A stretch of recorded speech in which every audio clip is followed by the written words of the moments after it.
पति चाहे वृद्ध हो, चाहे रोगी हो, चाहे जड़धनहीन हो, चाहे उसके पास जमीन जायदाद हो या ना हो, अंध चाहे अंधा हो,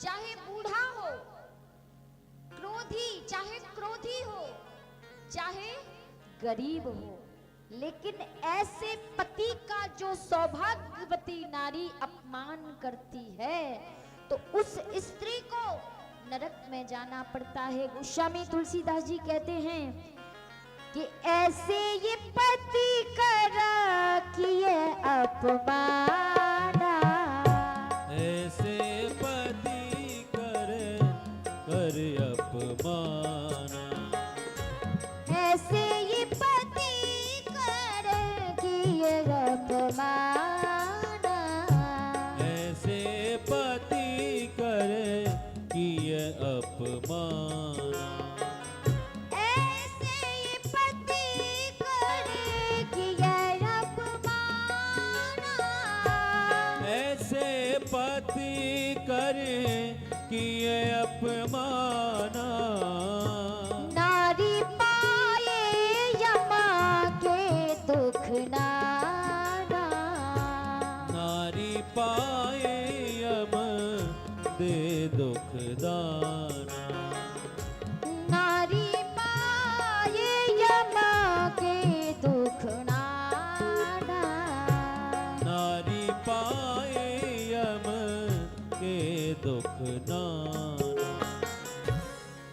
ऐसे पति का अगर जो नारी अपमान करती है उसे घोर यम की यातनाओं को सहन करना पड़ता है,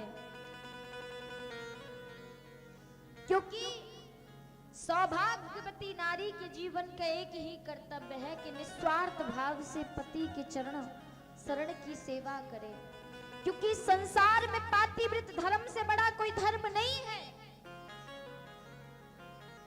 एक बार एक पति परायणा नारी थी, वो नारी तन मन धन से पति की सेवा करती थी। एक बार उसका पति हारा थका घर से जब बाहर से जब घर वापस लौटा तो उस पति ने अपनी पत्नी की गोद में सिर रख लिया और थोड़ी देर के बाद उसे नींद आ गई, आंख लग गई। और जब सामने उस पति परायणा उस पातिव्रता स्त्री ने क्या देखा कि उसका छोटा सा 1 वर्ष का नन्हा सा बच्चा सामने अग्नि कुंड जल रहा था और धीरे धीरे वो बालक अग्नि कुंड की ओर बढ़ता ही जा रहा था, बढ़ता ही जा रहा था। अब उस पत्नी ने सोचा कि क्या करें, अगर पति को निद्रा से जगाएं तो मेरा पातिव्रत धर्म खंडित हो जाएगा, और अगर बालक मेरा अग्नि कुंड में गिर गया तो मेरा वात्सल्य नष्ट हो जाएगा, माँ की ममता नष्ट हो जाएगी।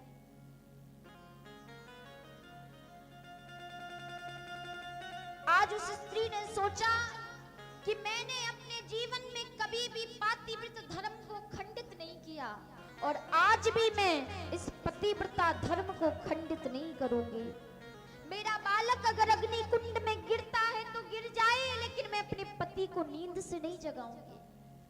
और 1 घंटा तक वह पति गोद में सोता रहा और उसका नन्हा सा 1 वर्ष का बालक अग्नि कुंड में गिर पड़ा।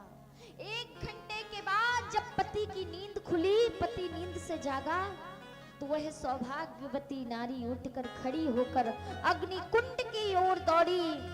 अग्नि कुंड की ओर जब दौड़ी तो उसने क्या देखा कि उसका 1 वर्ष का छोटा सा बालक अग्नि कुंड से खेलता हुआ बाहर निकल आया। सारी अग्नि शीतल हो गई, सारी अग्नि ठंडी हो गई।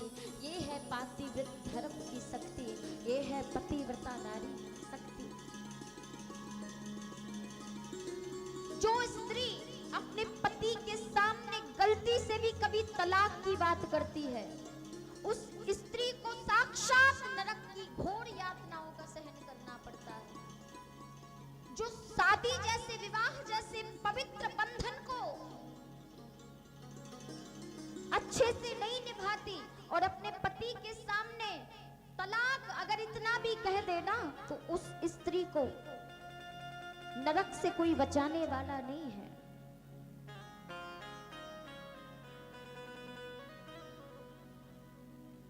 अब पति यहाँ बैठे होंगे, पति सोच रहे होंगे कि हमारी बड़ी बड़वाई हो रही है, बड़ी है?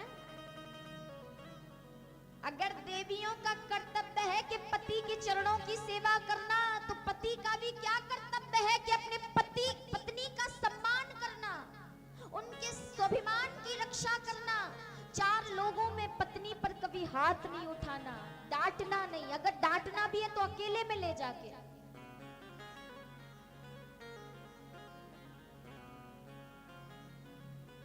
क्योंकि जिस घर में स्त्री का, घर की लक्ष्मी का, घर की नारी का सम्मान नहीं होता, उस घर में कभी भी लक्ष्मी का वास नहीं होता प्यारे। जिस घरे नहीं है नारी का सम्मान, जिस घर नहीं है नारी का सम्मान, वो घर नरक समान। भजन बिना जीवन है पशु के समान। जिस घर में घर की स्त्री का सम्मान नहीं होता, वह घर में कभी भी लक्ष्मी का वास नहीं होता। क्योंकि हमारी भारत भूमि वह भूमि है जहाँ पर स्त्रियों की पूजा की जाती है, जहाँ पर देवियों की, स्त्रियों की पूजा की जाती है।